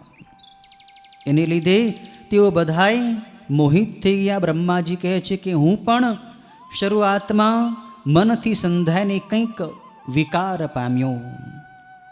હું અને મારા પુત્રો બધાય કામ વિકારવાળી દ્રષ્ટિ વડે મારી પુત્રી સંધ્યા ઉપર દ્રષ્ટિ કરવા લાગ્યા. કામ મર્યાદાને તોડી નાખે છે. જેના મનની અંદર કામ આવે ને એને પછી ધર્મ કર્મની, જ્ઞાતિની, જાતિની કોઈ મર્યાદા રહેતી નથી. કામાતુરાણામ ન ભયમ ન લજ્જા, અર્થાતુરાણામ ન ગુરુર ન બંધુ, વિદ્યાતુરાણામ ન સુખમ ન નિદ્રા. એ કામાતુર માણસ હોય એ ભય અને લાજ શરમને છોડી દે છે. એને કોઈનો ભય રહેતો નથી. હું શું કરું છું, આનું શું પરિણામ આવશે, આ મારી કરાય કે ન કરાય, એ બધું ભૂલી જાય છે. અને ક્ષણ માત્રનો એક આવેગ હોય, એ આવેગમાં જે પાપ કરી બેસે છે અને એના ફળ રૂપે પછી આખી જિંદગી પછતાય છે. બ્રહ્માજીની મર્યાદાનો એણે બ્રહ્માજી લોપ કર્યો છે અને બધાય એના પુત્રો હતા એ પણ વિકારી થયા. એ જ સમયે મારા શરીરમાંથી, બ્રહ્માજી કહે છે કે મારા શરીરમાંથી 49 ભાવો પ્રગટ થયા હતા. પછી તેઓ વડે જોવાતી સંધ્યા પણ કામદેવના બાણો પડવાથી વારંવાર કટાક્ષ ફેંકવા લાગી. પુત્રી સંધ્યાને પણ પોતાના ભાઈઓની ઉપર મોહ થયો છે. એનું મન પણ વિકારી બન્યું છે. એ પણ હાવભાવ અને ચેષ્ટા કરવા લાગી. જેમ નાના તરંગોથી ગંગાજી શોભે એમ સંધ્યા પણ શોભવા લાગી. એ વખતે અમે બધાએ સંધ્યાની અભિલાષા કરી. ત્યારે ધર્મ નામના મારા જે પુત્ર હતા એની ચિંતા થઈ. ધર્મ બધાની મર્યાદાને જાળવી રાખે છે. ધર્મનું નામ જ મર્યાદા છે. ધર્મનું નામ જ કર્તવ્ય કર્મ છે. જ્યારે જીવો પોતાનું કર્તવ્ય ચૂકી જાય, પોતાની ફરજ ચૂકી જાય, પોતાનો ધર્મ ચૂકી જાય, ત્યારે ધર્મ ભગવાન શિવની પ્રાર્થના કરે કે પ્રભુ હવે આને આપ બચાવો. ધર્મ નામના પ્રજાપતિએ ભગવાન મહાદેવનું સ્મરણ કર્યું. પ્રભુ હવે અનર્થ થવાનો આરો આવી ગયો છે. મહાદેવ આપ જલ્દી આવો, નહીતર મારા પિતા અને મારા બધા ભાઈઓ હમણાં પાપ કરી બેસશે. હમણાં મારી જે ધર્મની મર્યાદાઓ છે એનું ઉલ્લંઘન થશે. પ્રભુ આપ જલ્દી આવો. ધર્મ નામના પ્રજાપતિએ મહાદેવની પ્રાર્થના કરી કે પ્રભુ આ દુર્લંઘી પાપથી આપ અમારું રક્ષણ કરો, અમને બચાવો. ત્યારે ભગવાન શિવ ત્યાં પ્રગટ થયા છે. આકાશમાં પ્રગટ થઈ ભગવાન મહાદેવી બ્રહ્માજીને અત્યંત ધિક્કારયુક્ત, તિરસ્કારયુક્ત વચન કહેવા લાગ્યા કે અહો બ્રહ્મા, પોતાની પુત્રીને જોઈ તમને આવો કામનો ભાવ કેમ થયો? વેદને અનુસરનારાઓ માટે આ યોગ્ય નથી. તમે તો વેદના વક્તા છો, તમે તો પિતામહ છો, તમે તો સૃષ્ટિના સર્જક છો. તમે જ ધર્મની મર્યાદાની છોડી દેશો તો તમારી બધી આ પ્રજા પણ અધર્મવાળી થશે, પાપ કરવાવાળી થશે. ડાહ્યા માણસે માતા, બહેન, ભાઈની પત્ની અને પોતાની પુત્રીને વિકારની દ્રષ્ટિથી કદી ન જોવા જોઈએ. હે બ્રહ્મા, આ વેદ માર્ગનો નિશ્ચય તમારા મુખમાં જ રહ્યો છે. તમે જ વેદની અંદર એમ કહ્યું છે કે પુરુષે પોતાની મા હોય, બહેન હોય, પોતાના ભાઈની પત્ની હોય અને પોતાની પુત્રી હોય એના ઉપર ક્યારેય ખરાબ દ્રષ્ટિ કરવી નહીં. અને તમે પોતે જ પોતાની જ પુત્રી ઉપર ખરાબ દ્રષ્ટિ કરો છો. માત્ર કામે જ તમને ભૂલાવી દીધા છે. બ્રહ્મા, તમારું મન ધૈર્યમાં જાગતું રહે છે. હે બ્રહ્માજી, ક્ષુદ્ર કામદેવે તમારા મનની ધીરજ હવે ખર્ચી નાખી છે, ધીરજ ખૂટવાડી દીધી છે. સર્વકાળે પરમાત્માનો સાક્ષાત્કાર કરનારા દક્ષ તથા મરીચી વગેરે એકાંત સિદ્ધ યોગી તમારા માનસપુત્રો એ કામદેવને લીધે સ્ત્રીઓમાં લંપટ કેમ બન્યા છે? મહાદેવ કહે છે કે હે બ્રહ્માના પુત્રો, સમયને નહીં જાણનારા અને ઓછા જ્ઞાનવાળા મંદ બુદ્ધિ કામદેવે પણ હમણાં જ પ્રબળ બનીને તમને વિકારી બનાવ્યા છે. જેના મનને સ્ત્રીએ ધૈર્યથી દૂર કરી લંપટપણામાં ડૂબાવ્યું હોય અને પોતા તરફ આકર્ષિત કર્યું હોય તેવા પુરુષના શાસ્ત્ર જ્ઞાનને સદાય ધિક્કાર હો. જે પુરુષનું મન સ્ત્રીની અંદર, પર સ્ત્રીની અંદર લંપટ બને છે એવો પુરુષ કદાચ શાસ્ત્રોનું ગમે એટલું જ્ઞાન ધરાવતો હોય છતાં એના જ્ઞાનને ધિક્કાર હો. આટલું કહીને મહાદેવ ત્યાંથી અંતર્ધાન થયા છે. બ્રહ્માજી કહે છે કે ભગવાન મહાદેવના વચન સાંભળીને શરમને લીધે 2 ગણો થયેલો બેવડો શરમાયેલો હું બ્રહ્મા ક્ષણવારમાં પરસેવાથી ભીંજાઈ ગયો. મને પરસેવો છૂટી ગયો. ભગવાને મને તિરસ્કૃત કર્યો, મને ધિક્કાર્યો, એટલે મને પરસેવો વળી ગયો. હું કામરૂપ તે સંધ્યાને પકડવા ઈચ્છતો હતો, પણ મહાદેવના ભયથી મેં મારા મનને વશ કર્યો અને વિકારને દૂર કર્યો. મારા શરીરના પરસેવાના જે ટીપા ત્યાં પડ્યા હતા તેમાંથી અગ્નિશ્વાત્તા નામે પિતૃઓ પ્રગટ્યા હતા અને તેઓમાંના 64,000 અગ્નિશ્વેતા નામે કહેવાય છે અને 86,000 બારહષદ નામે કહેવાય છે. એ બધા પિતૃઓ થયા છે. તે વખતે દક્ષના શરીરમાંથી પરસેવાનું જે ટીપું પડ્યું તેમાંથી સર્વ પ્રકારના ગુણોથી યુક્ત એક સુંદર સ્ત્રી પ્રગટ થઈ. દક્ષ પ્રજાપતિ જે હતો એ પણ બ્રહ્માજીનો જ પુત્ર છે. એના શરીરમાંથી પરસેવો નીકળ્યો અને એ પરસેવાનું ટીપું હતું, એ ટીપામાંથી એક સ્ત્રી પ્રગટ થઈ. એ સ્ત્રી જ એટલે એનું નામ રતિ. એ રતિનો વિવાહ કામદેવની સાથે થયો છે. ક્રતુ, વશિષ્ઠ, પુલસ્ત્ય, અંગિરા સિવાય મરીચી વગેરે 6 મુનિઓએ ઇન્દ્રિયોના વિકારોને વશ રાખ્યા અને બાકીના જે પિતૃઓ ત્યાં પ્રગટ થયા તેઓ સોમપા, આજ્યપા, સુકાલીન અને હવિષ્માન નામે કહેવાય છે. સંધ્યા એ પિતૃઓની માતા થઈ અને એ જ ઉદ્દેશથી યુક્ત રહી તે શંકરની દ્રષ્ટિથી પવિત્ર થઈને ધર્મ કાર્યમાં તત્પર રહેવા લાગી. સંધ્યા તરફ આ બધા એના ભાઈઓનું મન આકર્ષિત થયું. દક્ષ પ્રજાપતિનું મન પણ આકર્ષિત થયું, બ્રહ્માજીનું મન પણ આકર્ષિત થયું અને એમાંથી જે પરસેવામાંથી જે પિતૃઓ પ્રગટ થયા એ સંધ્યાને કારણે પ્રગટ થયા, માટે એ સંધ્યાના પુત્રો કહેવાયા પિતૃઓ છે. એ વખતે ભગવાન શંકર ત્યાંથી અદૃશ્ય થઈ ગયા પછી મેં બ્રહ્માએ પોતાની બંને ભંબર ચડાવીને ક્રોધાયમાન થઈને કામદેવને શાપ આપ્યો. મને એમ થયું કે મારા પુત્ર આ કામદેવે જ આ બધો અનર્થ કરાવ્યો છે. મેં કામદેવને વરદાનો આપ્યા અને કામદેવે મારી જ ઉપર બધા બાણો ફેંક્યા, મારા ભાઈઓની ઉપર જ બાણ ફેંક્યા અને અમને જ પાપની અંદર પ્રવૃત્ત કર્યા, એટલે મને ક્રોધ ચડ્યો. મેં ક્રોધથી લાલાયિત થઈને, ક્રોધાયમાન થઈને કામદેવને શાપ આપ્યો કે આ કામદેવ ગર્વથી મોહિત થયો છે. તેથી મહાદેવ તરફ જ્યારે આવું અતિ અઘટિત કર્મ કરશે ત્યારે મહાદેવના ત્રીજા નેત્રના અગ્નિથી આ કામદેવ બળીને ભસ્મ થઈ જશે. બ્રહ્માજી શાપ આપી દીધો પોતાના પુત્ર કામદેવને કે જ્યારે આ કામદેવ મહાદેવને જ્યારે તપની અંદર વિચલિત કરવાનો પ્રયત્ન કરશે, તપથી ભ્રષ્ટ કરવાનો પ્રયત્ન કરશે, ત્યારે ભગવાન શિવના ત્રીજા નેત્રના અગ્નિથી બળીની રાખ થઈ જશે. કામદેવને શાપ આપ્યો આ રીતે બ્રહ્માજીએ. પછી કામદેવને પણ દુઃખ થયું. કામદેવને થયું કે મારો આમાં શું દોષ, મારા પિતાએ મને શાપ કેમ આપ્યો? એટલે એણે ફરિયાદ કરી કે પિતાજી બ્રહ્મા, તમે જે કહ્યું હતું એ જ કામ મેં કર્યું છે. તમે જ મને એમ કહ્યું હતું કે તું બધાય દેવતાઓને પણ વશ કરી શકીશ, તો મેં તો માત્ર આ પ્રયોગ કર્યો છે.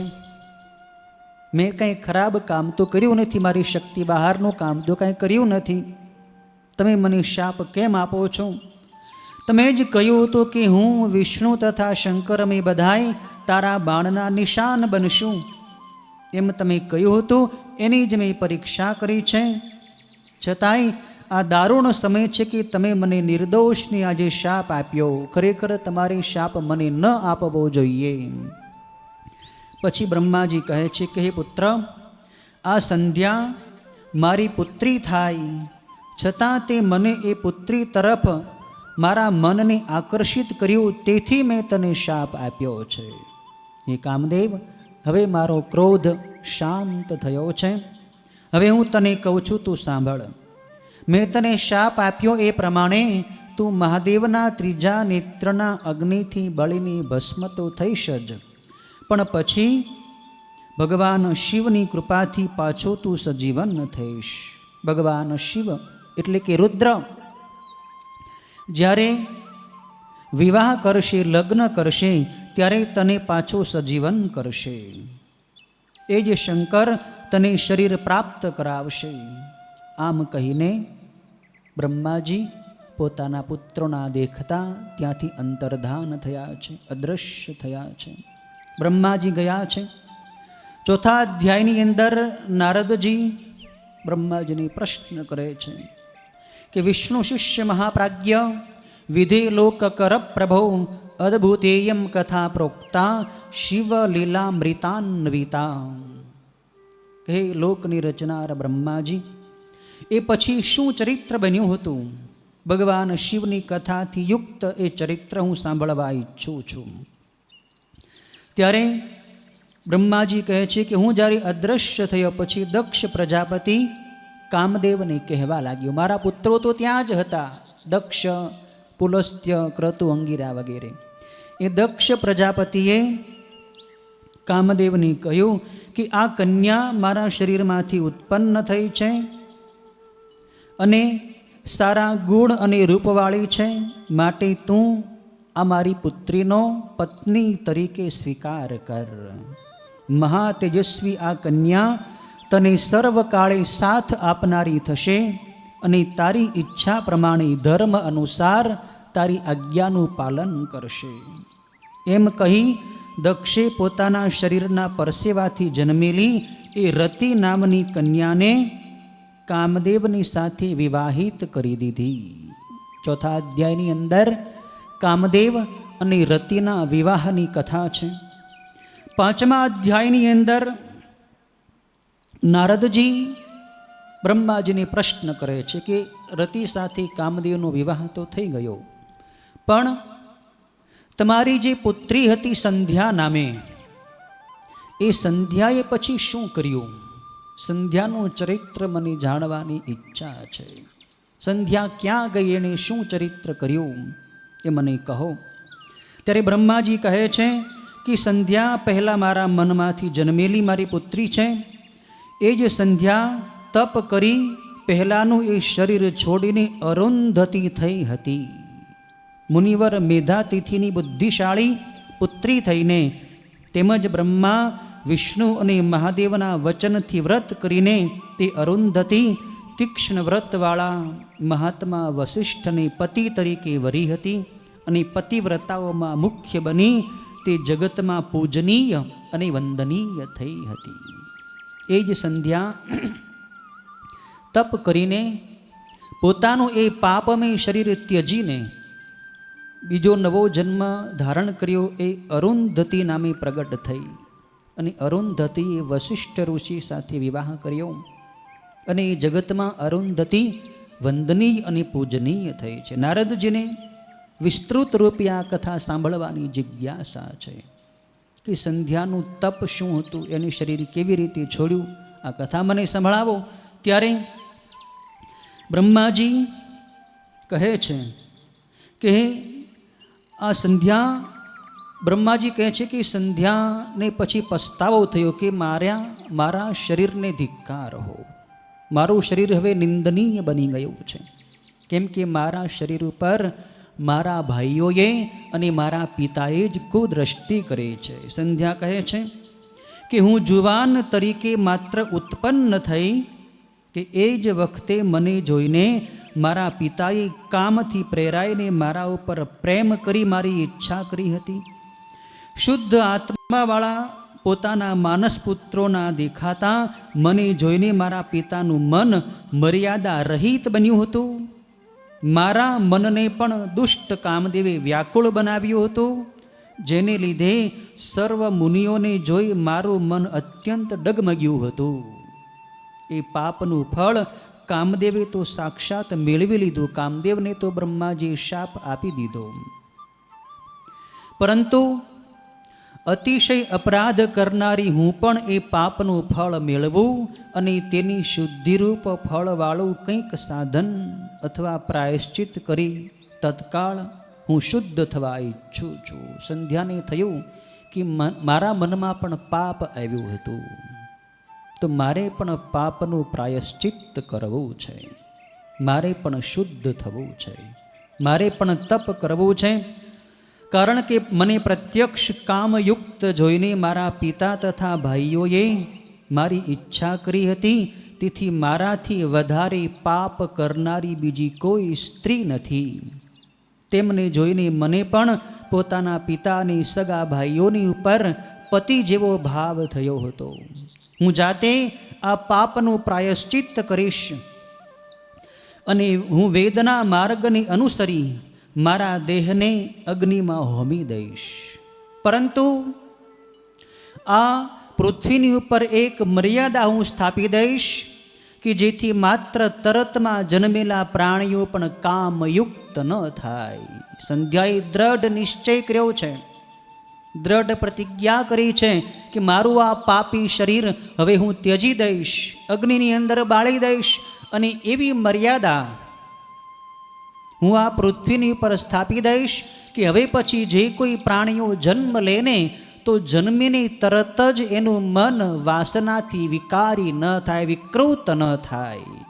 હજી તો હું જન્મી જ હતી ત્યાં જ મારું મન મારા જ પિતા અને ભાઈઓની ઉપર લાલાયિત થયું, પણ હવે પછીના જીવોને કામનો ક્લેશ ન થાય જન્મીને તુરંત.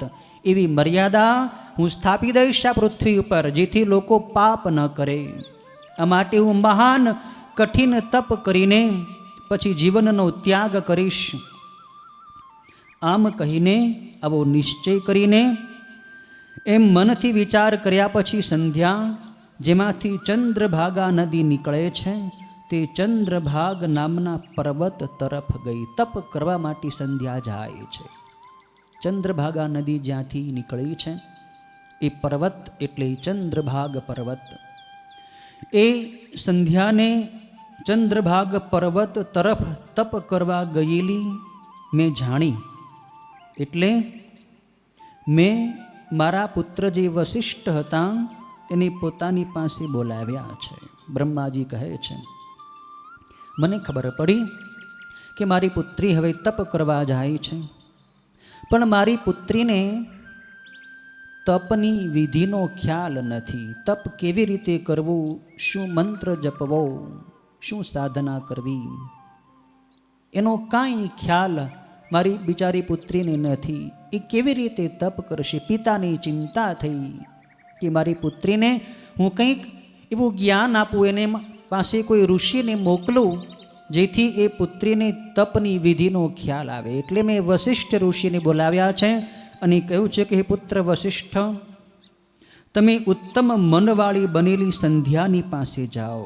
તેણે તપ કરવાની ઈચ્છા કરી છે, માટે તમે એની વિધિ પ્રમાણે તપની દીક્ષા આપો. ગુરુ વગર તપ થાય નહીં, ગુરુ વગર ભજન થાય નહીં, ગુરુ વગર જ્ઞાન થાય નહીં, ગુરુ વગર ભગવાનની પ્રાપ્તિ થાય નહીં. તપ કરવું હોય, સાધના કરવી હોય, ઉપાસના કરવી હોય તો ગુરુદેવની પાસે જવું. ગુરુદેવ આપણને જે વિધિ બતાવે, જે ઉપાસના બતાવે, જે મંત્રની દીક્ષા આપે, એ મંત્રના જપથી એ ગુરુએ બતાવેલી વિધિ પ્રમાણે તપ કરવામાં આવે તો તપ સફળ થાય છે, તો સાધના સિદ્ધ થાય છે. વશિષ્ઠને કહે છે બ્રહ્માજી તમે જાઓ, નહીં, બ્રહ્માજી કહે છે વશિષ્ઠને કે તમે જાઓ અને સંધ્યાને તપની દીક્ષા આપો, મંત્રનું જ્ઞાન આપો, મંત્રનું એને વિધિ બતાવો કે કયો મંત્ર જપવો. ત્યારે વશિષ્ઠ ઋષિ સંધ્યાદેવીની પાસે આવે છે. બ્રહ્માજી કહ્યું હતું કે ચંદ્રભાગ પર્વત તરફ સંધ્યા ગઈ છે. એ પ્રમાણે વશિષ્ઠ ત્યાં ચંદ્રભાગ પર્વત તરફ જાય છે. ત્યાં એક દેવ સરોવર ભર્યું રહે છે. તે માનસ સરોવર જેવું અતિ સુંદર છે. એના કાંઠા ઉપર આ સંધ્યાદેવી બેઠી હતી. એને વશિષ્ઠ ઋષિએ જોઈ છે.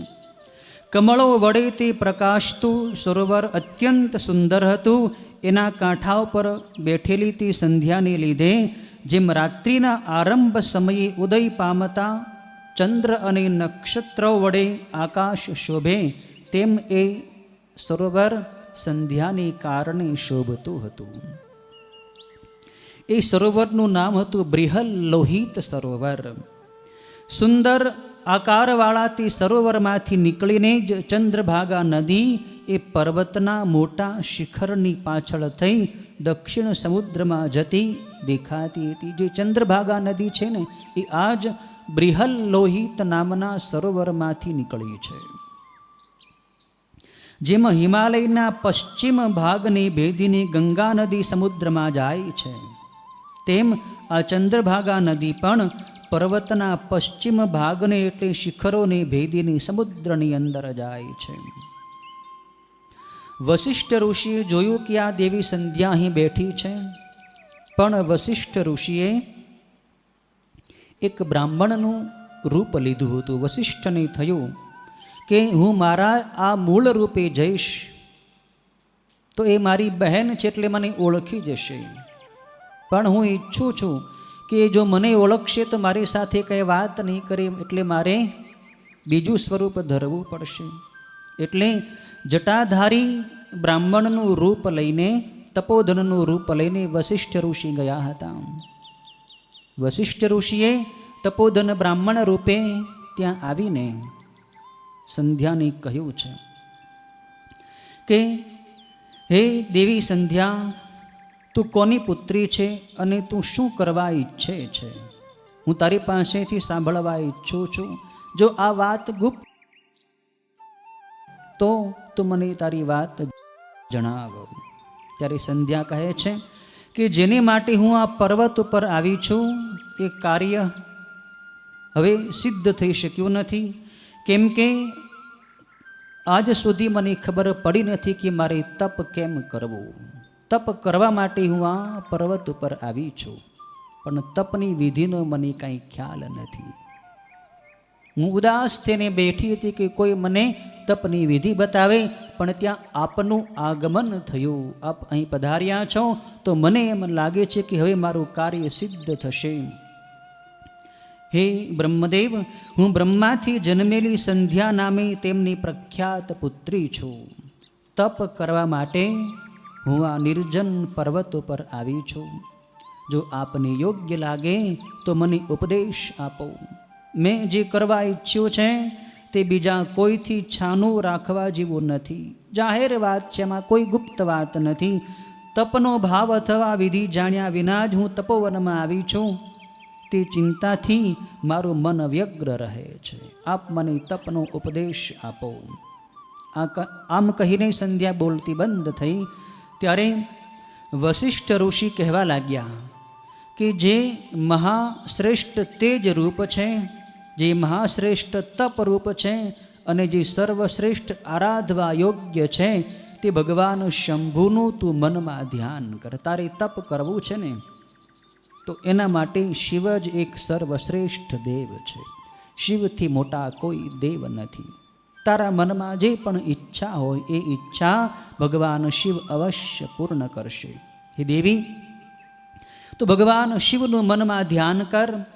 જે મહાદેવ એક જ ધર્મ, અર્થ, કામ અને મોક્ષનું આદિ કારણ છે, તે લોકના આદિ રૂપ અને એક પુરુષોત્તમનું તું ભજન કર.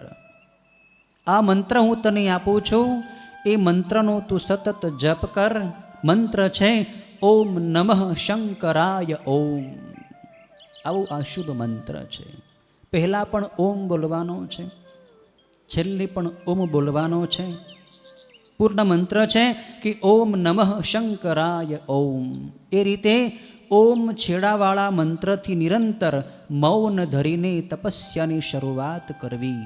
મૌન રાખીને, અંતર્મુખ થઈને, ચિત્તની વૃત્તિઓને શાંત કરીને માનસિક જપ તું કરજે. આ મંત્રનો માનસ જપ તું કરજે. મૌન રાખીને સ્નાન કરવું, મૌન રાખીને શિવની પૂજા કરવી. પહેલાં 2 છઠ્ઠા કાળે પૂર્ણ જલાહાર કરવો અને ત્રીજા છઠ્ઠા કાળે ઉપવાસ પરાયણ થવું. એમ તપની સમાપ્તિ થાય ત્યારે અથવા છઠ્ઠા કાળે ક્રિયા હોવી જોઈએ. એ રીતે મૌન તપસ્યા નામની તપશ્ચર્યા કહેલી છે. આ મૌન તપશ્ચર્યા હું તને બતાવું છું. આ અંતર્મુખી સાધના હું તને બતાવું છું. આ સાધના તું કર. તે બ્રહ્મચર્યથી ફળ આપે છે. હે દેવી, તે સર્વ ઈચ્છિત આપનારી થાય છે, એમાં સંશય નથી. તું ઈચ્છા પ્રમાણે ભગવાન શંકરનું ચિંતન કર. ભગવાન શિવ પ્રસન્ન થઈને તત્કાળ તને મનવાંછિત વરદાન આપશે.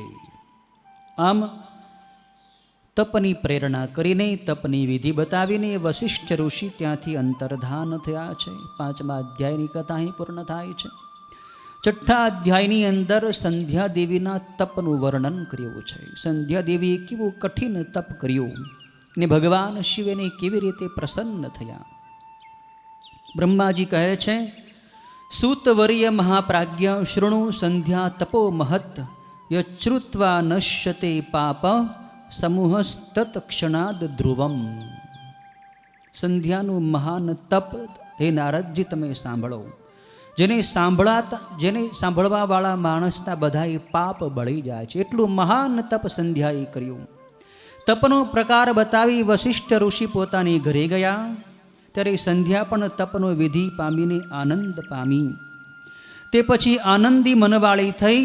જેવો વેશ રાખવો જોઈએ તેવો વેશ રાખીને બૃહદ લોહિત સરોવરના કિનારે રહીને તેણે તપની શરૂઆત કરી છે. વશિષ્ઠે તપમાં સાધનરૂપ જે મંત્ર બતાવ્યો હતો તે પ્રમાણે મંત્રથી તેણે ભગવાન શંકરનું પૂજન અને ભજન કરવા માંડ્યું. યોગીની બની ગઈ છે, આ તપસ્વીની બની ગઈ છે સંધ્યા.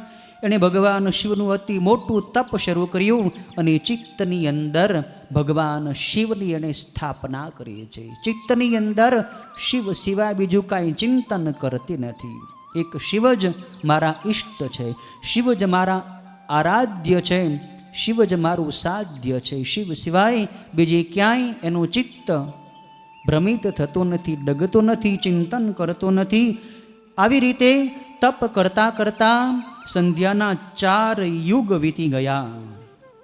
એ વખતે તેના એ તપથી ભગવાન શિવ સંતુષ્ટ થયા અને એ જ સ્વરૂપે પોતાનું દિવ્ય સ્વરૂપ બતાવીને પ્રત્યક્ષ થયા છે. મહાદેવ સંધ્યાના તપથી એના પર પ્રસન્ન થયા છે, એની સમક્ષ પ્રત્યક્ષ રૂપે પ્રગટ થયા છે. પછી મનમાં ચિંતવેલા પ્રસન્ન મુખવાળા અને શાંત પ્રભુ શંકરનું પ્રત્યક્ષ દર્શન કરી સંધ્યા અત્યંત હરખાઈ ગઈ, ખુશ થઈ ગઈ, પ્રસન્ન થઈ ગઈ. પણ ભય અને ના હિંમતને લીધે હું શું બોલું અને કેવી રીતે ભગવાન શિવની હું સ્તુતિ કરું, એમ એને ચિંતા થઈ. એટલે તેણે બંને આંખ બંધ કરી દીધી. કેમ કે આ સંધ્યા તો બિચારી હજી નાની હતી. તરત જન્મીને તરત જ એણે ભગવાન શિવનું તપ કર્યું હતું, એટલે એને કોઈ શાસ્ત્રોનું જ્ઞાન હતું નહીં. ભગવાનની સ્તુતિ કેમ કરવી એનો પણ એને કાંઈ ખ્યાલ હતો નહીં. ભગવાન શિવ આ રીતે અચાનક એની સામે પ્રગટ થયા એટલે થોડી મનમાં ગભરાઈ ગઈ, આંખો બંધ કરી ગઈ.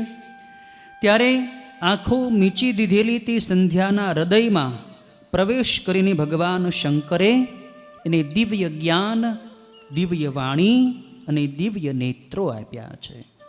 ભગવાન શિવે પોતાની સ્તુતિ કરવા માટે સંધ્યાને જ્ઞાન આપ્યું છે.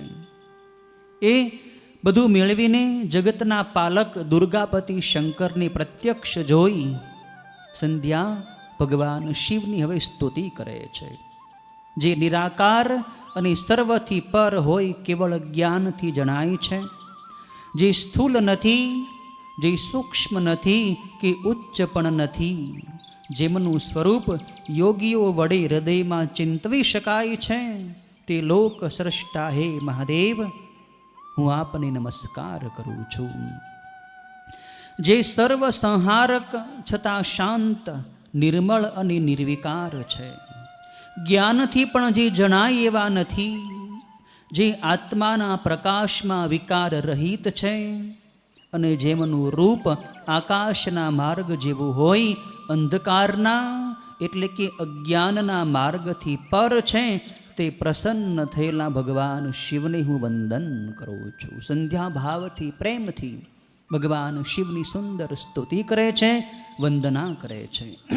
આવી રીતે ભગવાન શિવની સુંદર સ્તુતિ કરી પછી સંધ્યા બોલતી બંધ થઈ અને સંધ્યાનું વચન સાંભળી ભગવાન શિવ અત્યંત પ્રસન્ન થયા છે.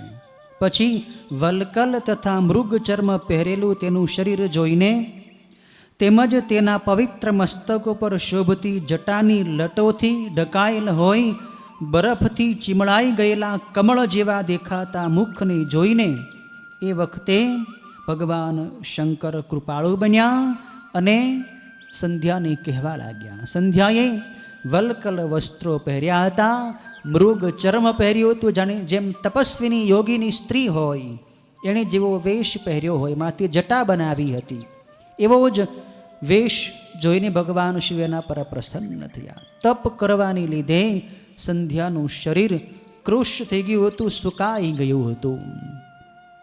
ભગવાન શિવે એને કૃપા દ્રષ્ટિથી જોયું અને કહ્યું કે હે ભદ્રે, હે શુભ બુદ્ધિવાળી તપસ્વીની, તારા શ્રેષ્ઠ તપથી અને ઉત્તમ સ્તોત્રથી હું પ્રસન્ન થયો છું. હવે તું વરદાન માગ. હે ભદ્રે, જે વરદાનથી આ લોકમાં જે કાર્ય કરવાનું તે મન કર્યું છે તે હું કરીશ. તારું કલ્યાણ થાવ, હું તારા પર અત્યંત પ્રસન્ન છું. ત્યારે સંધ્યા ભગવાનને વંદન કરીને કરબદ્ધ થઈને પ્રાર્થના કરે છે કે હે મહેશ્વર, જો હું વરદાનને યોગ્ય છું, જો આપે પ્રેમથી મને વરદાન આપવું છે, અને જો મેં કરેલા પૂર્વના બધાય પાપોથી હું મુક્ત થઈ ગઈ છું, મેં પહેલાં પાપ કર્યું હતું, મારું મન મારા ભાઈઓની અંદર, મારા પિતાની અંદર બગડ્યું હતું, એ પાપ મારું જો હવે ધોવાઈ ગયું હોય તો હું આપની પાસે વરદાન માગું છું કે જો આપ પ્રસન્ન થયા છો તો હે દેવેશ્વર, આ સૃષ્ટિમાં માત્ર તરતમાં જન્મેલા પ્રાણીઓ કામ વાસનાવાળા ન થાવ, પરંતુ યોગ્ય પુખ્ત ઉંમરે પહોંચે ત્યારે જ એના મનની અંદર વાસના જાગે. હે મહાદેવ, જો હું સદવર્તનવાળી થઈ હોઉં તો ત્રણેય લોકમાં હું જેવી પ્રસિદ્ધ થઈશ તેવી બીજી કોઈ પણ સ્ત્રી પ્રસિદ્ધ ન થાવ, આ મેં પહેલું વરદાન આપની પાસેથી માગ્યું છે.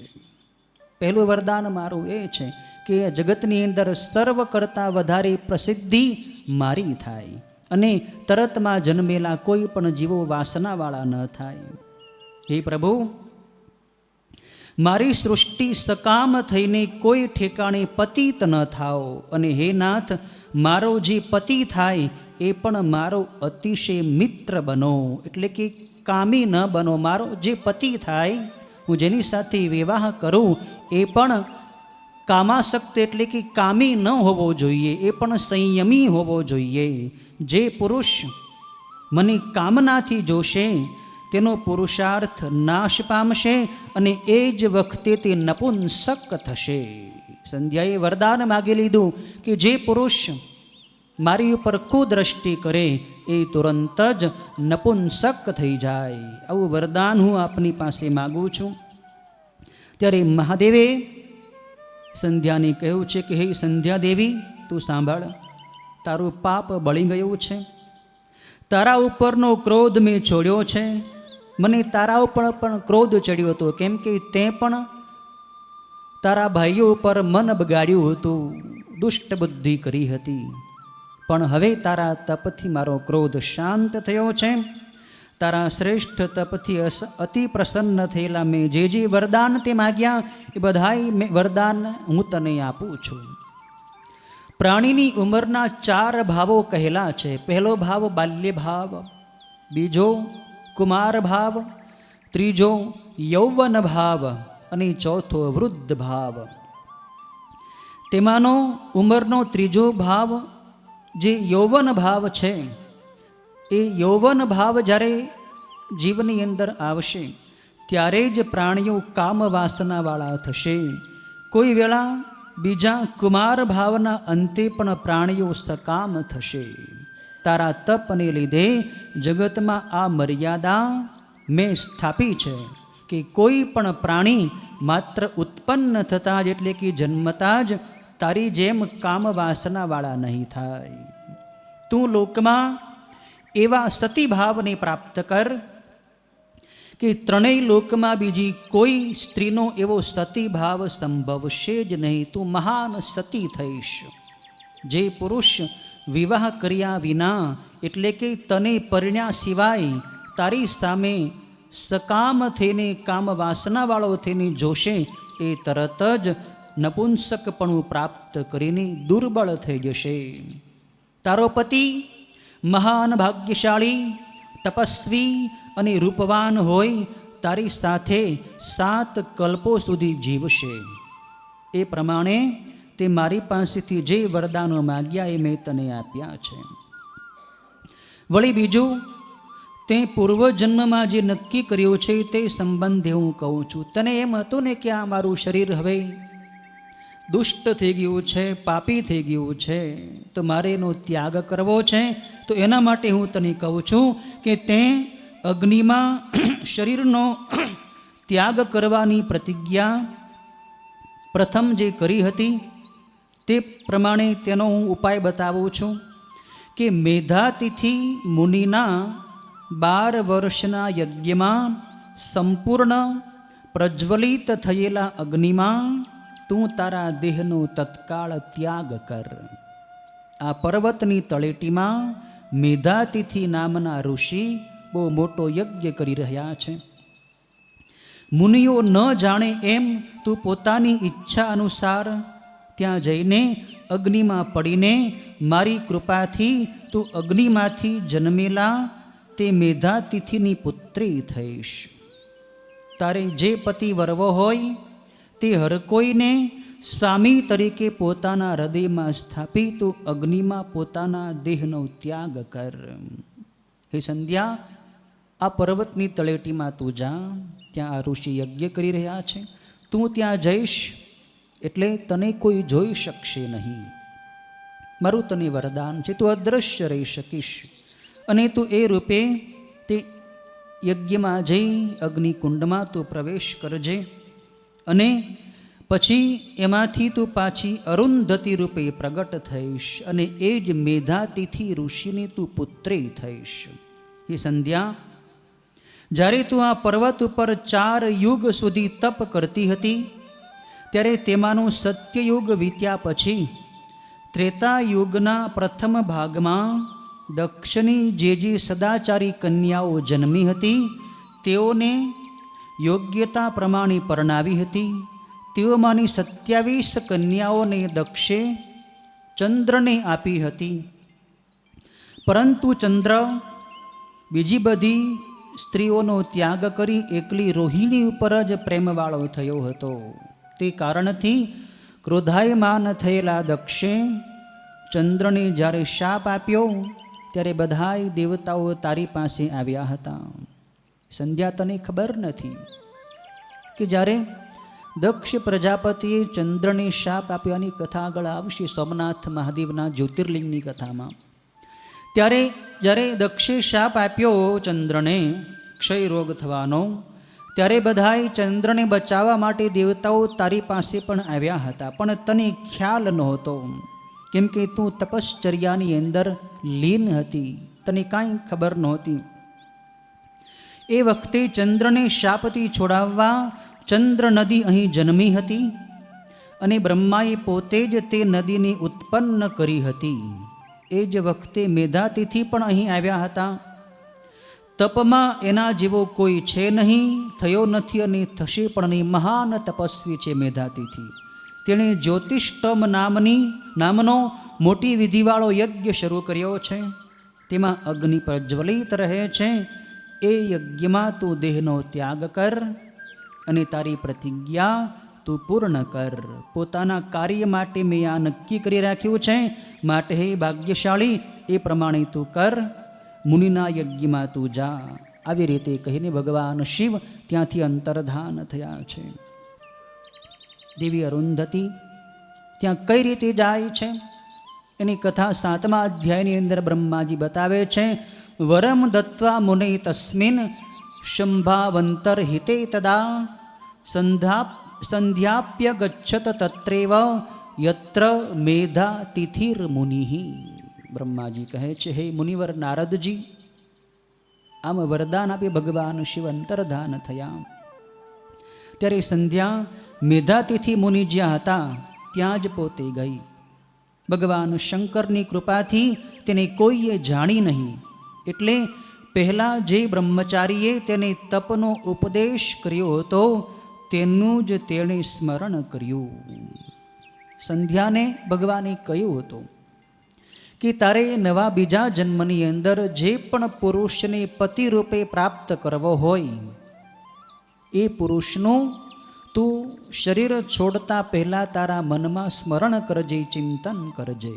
જેનું તું ચિંતન કરીશ જે પુરુષનું, એ જ પુરુષ તારો પછીના જન્મમાં તારો પતિ બનશે. એટલે આ સંધ્યા દેવીએ પોતાને તપ કરવા માટે જે વશિષ્ઠ ઋષિ આવ્યા હતા, બ્રહ્મચારી શિવયોગી રૂપે જટાધારી બ્રાહ્મણ રૂપે જે વશિષ્ઠ ઋષિ ત્યાં એને તપનો ઉપદેશ દેવા માટે આવ્યા હતા, એ જ બ્રહ્મચારી બ્રાહ્મણ તપસ્વીનું મનમાં એ ચિંતન કરવા લાગી છે સંધ્યાદેવી. એ જે તપનો ઉપદેશ આપનારા બ્રહ્મચારી બ્રાહ્મણનું પતિ તરીકે મનમાં ધ્યાન ધરી શંકરની કૃપાથી મુનિઓએ નહીં જાણેલી બ્રહ્માની પુત્રી એ યજ્ઞમાં ગઈ અને અગ્નિમાં હર્ષિત થઈને એણે પ્રવેશ કર્યો.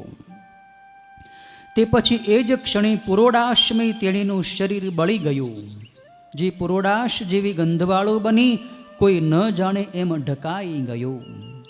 ભગવાન શંભુની આજ્ઞાથી અગ્નિએ તેના શરીરને બાળી નાખી શુદ્ધ કરીને સૂર્યના મંડળની અંદર પ્રવેશાવી દીધું. ભગવાન શિવે સૂર્યની આજ્ઞા આપી હતી, એટલે એ સૂર્યે એના શરીરને અગ્નિએ એના શરીરને બાળી નાખ્યું અને સૂર્યના મંડળની અંદર પ્રવેશાવી દીધું. એ વખતે સૂર્યે તે શરીરના 2 અર્ધા ભાગ કર્યા અને પિતૃઓ તથા દેવોની પ્રસન્નતા માટે પોતાના રથમાં તેને રાખી દીધું. સૂર્ય ભગવાને એના શરીરના બે ભાગ કરીને પોતાના રથ ઉપર એ સંધ્યાના બંને ભાગની અલગ અલગ રીતે રાખી દીધા. તેના શરીરનો જે ઉપરનો અડધો ભાગ હતો તે દિવસની શરૂઆતમાં અને રાત્રિના અંત વચ્ચે રહેનારી પ્રાતઃ સંધ્યા થઈ.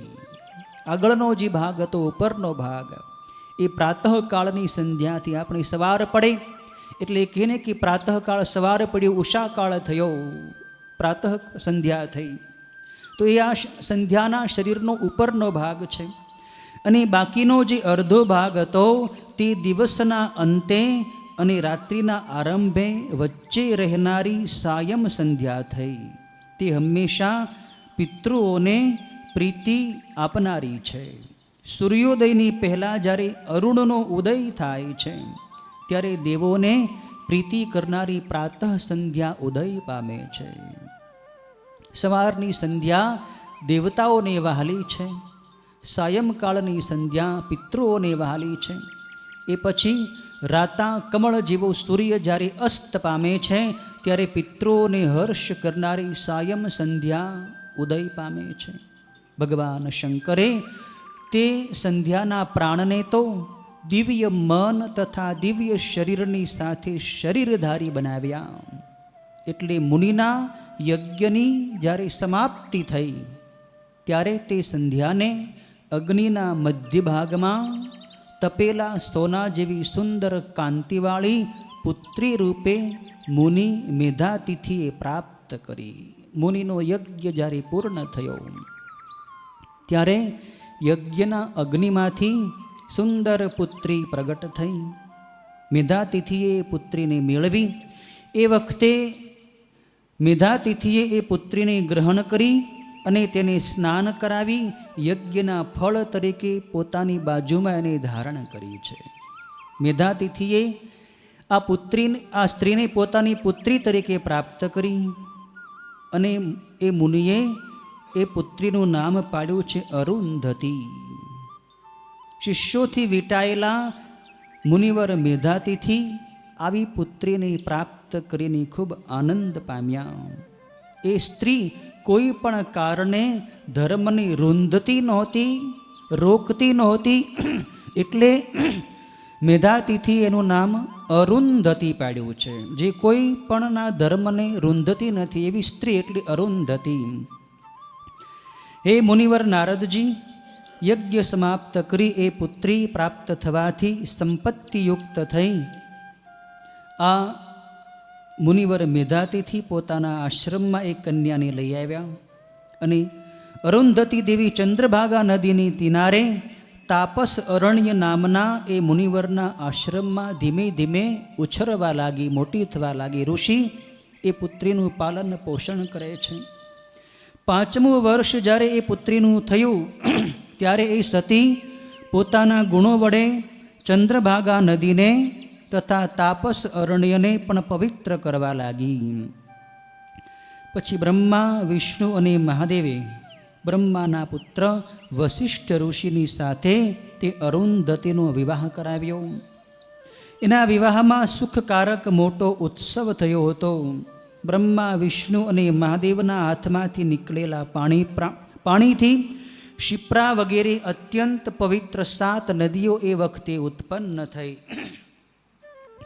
હે મુનિવર, મેધાતિથિની પુત્રી તથા સતી સ્ત્રીઓમાં અતિ શ્રેષ્ઠ મહાસતીથી અરુંધતી એ વશિષ્ઠને પ્રાપ્ત કરીને અત્યંત દીપવા લાગી. એ વશિષ્ઠથી એ અરુંધતીને શ્રેષ્ઠ પુત્રો જન્મ્યા. એવી એ અરુંધતી વશિષ્ઠને પ્રાપ્ત કરીને શોભવા લાગી. આ રીતે અહીંયા સંધ્યાનું સુંદર ચરિત્ર બ્રહ્માજીએ નારદજીને સંભળાવ્યું છે. 8મા અધ્યાયમાં બ્રહ્માજીના નિશ્વાસમાંથી વસંત નામની ઋતુનું પ્રાગટ્ય થયું છે. વસંત કઈ રીતે પ્રગટ્યો એની કથા આ 8મા અધ્યાયની અંદર છે. નારદજીએ પ્રશ્ન કર્યો છે કે અરુંધતીની કથા મેં સાંભળી, હજી પણ બીજું મંગળદાયક ભગવાન શિવનું ચરિત્ર તમે મને સંભળાવો. જેણે પત્ની રતિનો સ્વીકાર કર્યો હતો એવો કામદેવ દેખાયો અને તે મુનિઓ જતા રહ્યા.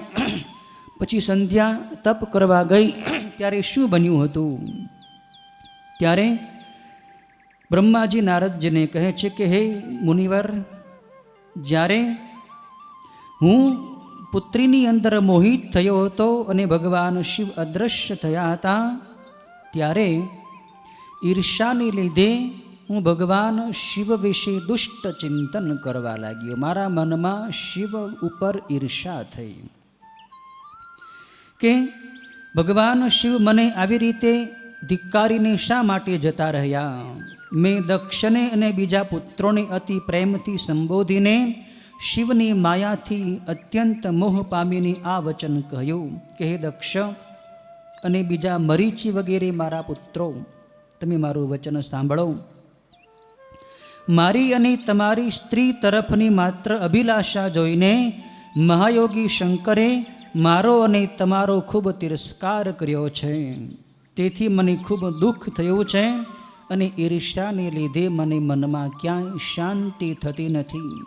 માટે એ ભગવાન શંકર જે રીતે સ્ત્રીને ગ્રહણ કરે, વિવાહ કરે, એવો પ્રયત્ન તમારે કરવો જોઈએ. જો એ શંકર સ્ત્રી સાથે વિવાહ કરે તો જ મારું દુઃખ દૂર થાય.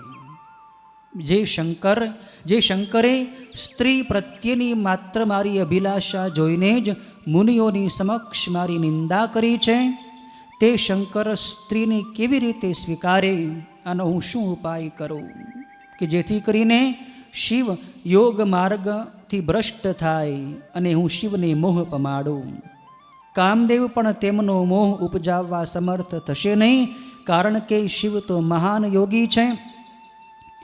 એ મહાન યોગી ભગવાન શિવ સ્ત્રીઓનું નામ પણ સહન કરતા નથી. વિરક્ત રહીને કામનું બાણ સ્ત્રી જેમણે સ્વીકારેલ નથી એવા આદિ શંકરે પુરુષો દ્વારા તે પાણી વડે અટકાવેલી મધ્યમ સૃષ્ટિ કેવી રીતે થશે?